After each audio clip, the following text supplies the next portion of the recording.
নমস্কার। রিং ওই নমশ্চণ্ডিকায় রক্ষ রক্ষং পটস। আপনারা সবাই ভালো আছেন, সুস্থ আছেন, আনন্দময় কৃপায় আশা করি সবাই ভালো থাকুন, সুস্থ থাকুন, এই কামনা করি। এর আগের দিন আমি ইথার তরঙ্গের মধ্যে আমাদের লুকায়িত যে শক্তি আছে সেই শক্তি নিয়ে আলোচনা করেছিলাম। আজ আমি সেখান থেকে আবার শুরু করছি।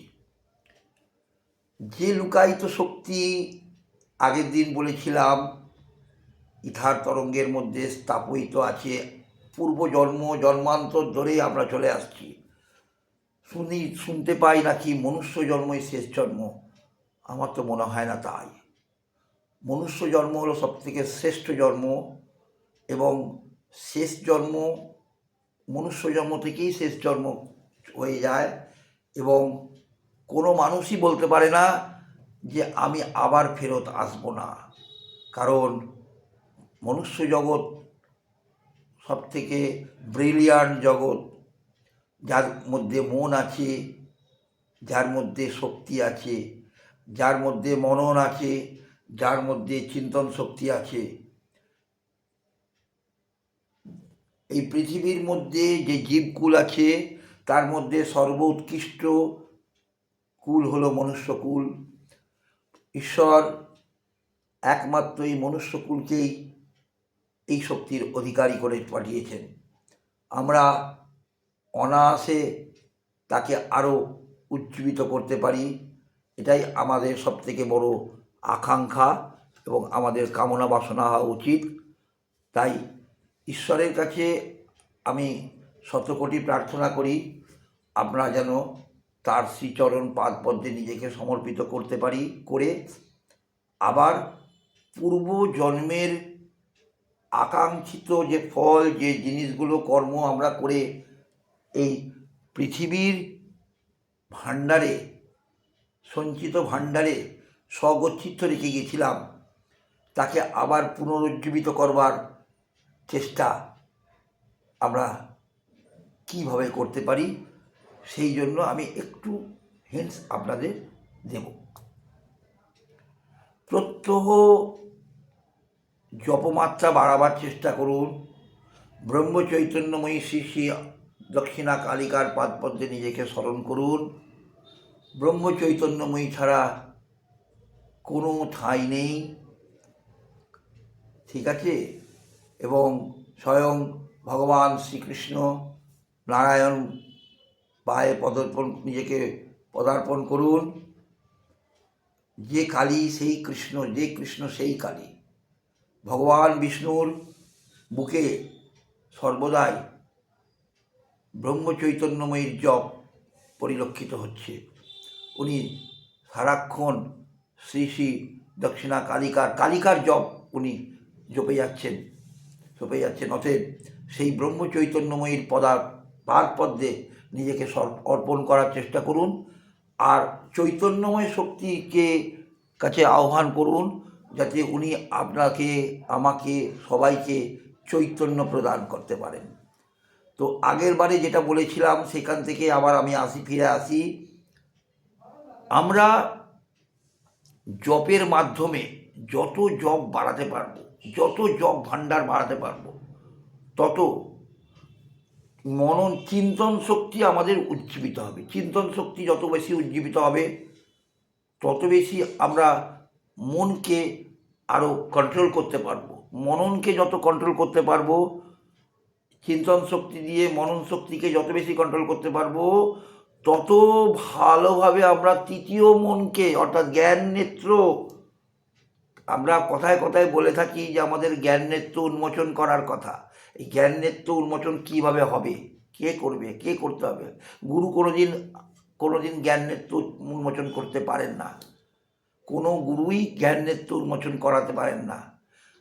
যে যার নিজস্ব অর্জিত ক্ষমতায়, অর্জিত শক্তির মাধ্যমে জ্ঞান নেত্রকে উন্মোচন আমরা করে থাকি।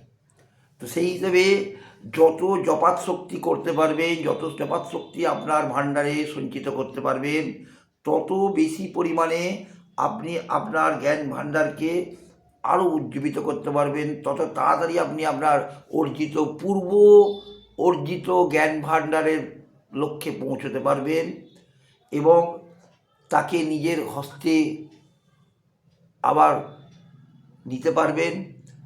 নিয়ে যখন আপনি আপনার জপাত শক্তির মাধ্যম যত বেশি করে ফেলবেন, তত চিন্তন শক্তি উজ্জীবিত হয়ে মনন শক্তিকে আরও পাওয়ারফুল করে দিলেই দেখবেন অটোমেটিক্যালি আপনার ওই ভাণ্ডার ওপেন হয়ে গেছে। আপনি সেখান থেকে যে অর্জিত বস্তু আপনার দরকার সেটিকে আপনি গ্রহণ করুন, করে বর্তমানে তাকে আবার কাজে কর্মক্ষেত্রে ব্যবহার করার চেষ্টা করুন। করে আবার যখন হয়ে যাবে দেখবেন আপনি ঘুমোবেন, সকালবেলা রাতের বেলার মধ্যে সে আবার নির্দিষ্ট জায়গায় চলে গেছে।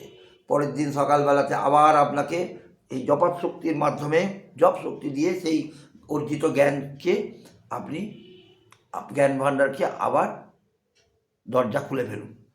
জপাত শক্তি বলতে গেলে কি আমরা জপ বলি ভাবি, জপ ঠিক নয়।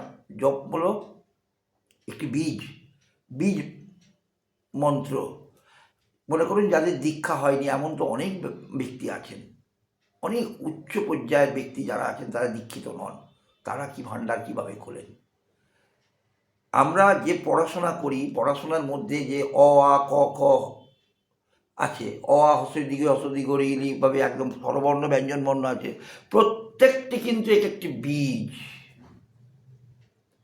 এই বীজ কোন বীজ আপনার প্রতিষ্ঠিত, সেই বীজ ঠিক আপনাকে অলক্ষ্যে সেই বীজ সেই বর্ণকে আপনাকে বলিয়ে দেবে আপনার মনের মধ্যে দিয়ে।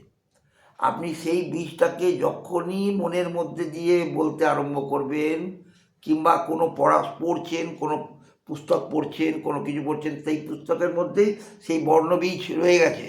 সেই বীজ যখনই আপনি উচ্চারিত করলেন, কি মনে মনে উচ্চারিত করলেন, ওখান থেকে আপনার সঙ্গে ওই পাসওয়ার্ডের বীজের সঙ্গে কন্ট্যাক্ট হয়ে গেল। হয়ে গিয়ে তখন সেখানে গিয়ে আপনার ওই পাসওয়ার্ড গিয়ে ইউজার নেমের ভেতরে যখনই ওটাকে কন্ট্যাক্ট করলো, মিলে গেল, আপনার দরজা ওপেন হয়ে গেল। যার জন্য যারা শিক্ষিত ব্যক্তি তারাও কিন্তু একাত্মে বসে মেডিটেশন করেন। মেডিটেশন হলো এমনই একটি শক্তি, যে শক্তি আপনার অর্জিত শক্তি। সেই শক্তির দ্বারা আপনি খুঁজে পাবেন আপনার হারানো বস্তুকে। আপনি আপনার হারানো বস্তুকে যেই খুঁজে পেয়ে গেলেন, সঙ্গে সঙ্গে সেটিকে আপনি আবার আপনার লক্ষ্যে চালিত করুন। দেখবেন অটোমেটিক্যালি আপনি আপনার পূর্ব পরিকল্পিত যে জায়গার মধ্যে আপনি আপনার সমস্ত শক্তিকে অর্জিত ভাণ্ডারের মধ্যে গচ্ছিত করে রেখে গেছিলেন, তাকে আবার ফেরত পেয়ে গেছেন। আপনি তাকে যথাস্থানে থেকে নিয়ে আপনি আপনার কার্যক্রম সমাধান করুন, করে আবার সেই কার্যকে আবার কমপ্লিট করে নিন। দেখুন আপনার লক্ষ্যে আপনি পৌঁছে গেছেন।